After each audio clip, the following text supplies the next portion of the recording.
sapagkat marami nang nagpatunay na mga kapwa natin migrante na ganito ang nararanasan. Pero hindi naman tayo tumigil.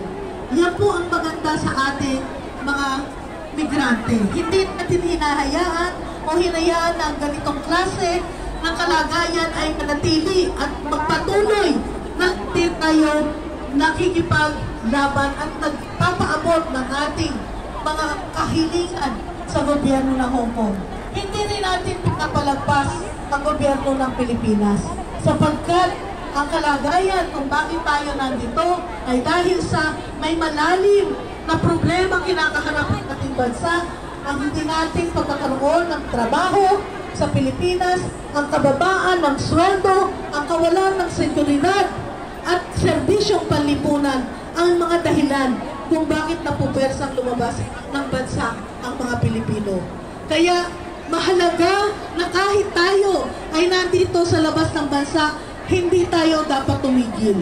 Dapat natin gunitain ang araw ng paggawa. Dapat natin palakasin pa ang ating mga organisasyon. Dapat tayong mag-organisa.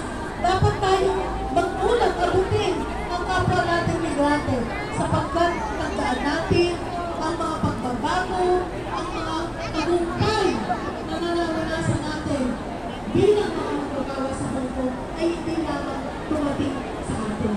Ito ay ating ipinaglaban, ito ay ating namahan ng kilos, gawa at pananampalataya para magtagumpay tayo sa ating mga gawa ay may malaking papel sa pagbabago ng lipunan.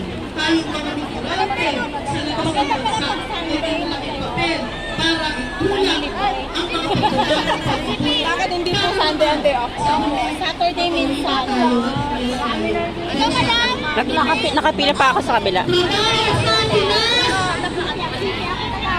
Servisyo! Servisyo! Protection! Protection! Auto-mandatory fees! Sahod itaas! Trabaho sa Pinas! Sa magandang araw po, mabuhay ang uling magagawa. Maraming salamat Dulo sa pagtalakay ng mga laban ng mga manggagawa. Kaya ngayon, isa sa ating pinagtamasa na panalo ng manggagawa ng dekada na ay 8 oras ng paggawa. Kaya mabuhay ulit ang mga manggagawa. Trabaho sa Pinas! Ngayon naman ay ating tinatawagan si Tesoreta na mamamayang inspiray para talakayin sa ating ang kalagayan ng ekonomiya sa Pilipinas.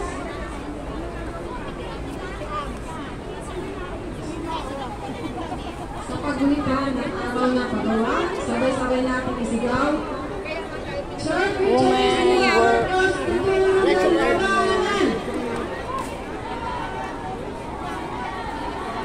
Church returns workers to labanan! Biguin ang chacha! Magandang araw po sa lahat.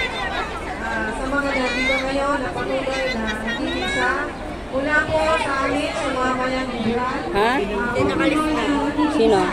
Sa paglalakad sa ating administrasyon, Marcos Duterte. Anong name ka, te? Sa dulo. Hindi, nauna pa sila. Wait lang po, wait lang. Isa kami. Hanggang sa ngayon, meron ng pagbabago. Ngunit, ang nangyayari,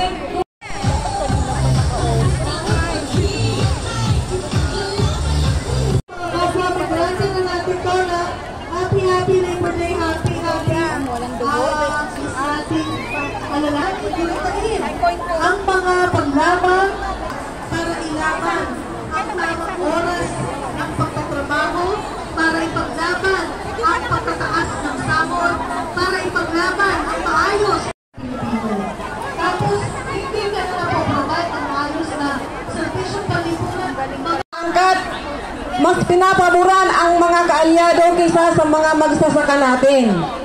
Pag oras ng panahon ng anihan, umaangkat sila dahilan bakit bumabagsak ang presyo ng palay na ani ng ating mga magsasaka. Yun talaga ang dahilan.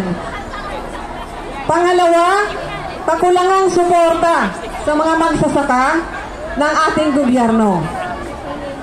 At ano pang ganap ngayon sa Pilipinas? Ang ating bansa napapaligiran ng tubig. Mayaman tayo sa tubig na kayamanang karagatan. Pero ano ang ginagawa ng gobyerno ngayon?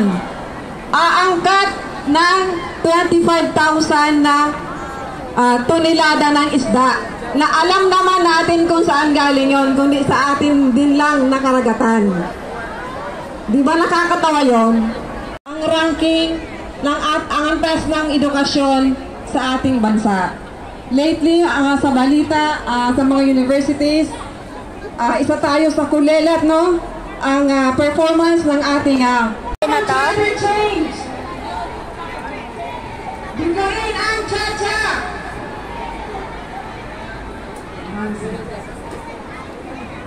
Maraming salamat, Tess. Ngayon, hindi natin kailangan ang pagbabago ng konstitusyon. Ang kailangan natin ay maayos na serbisyo at proteksyon na nagsisilbi sa mamamayang Pilipino. 5.2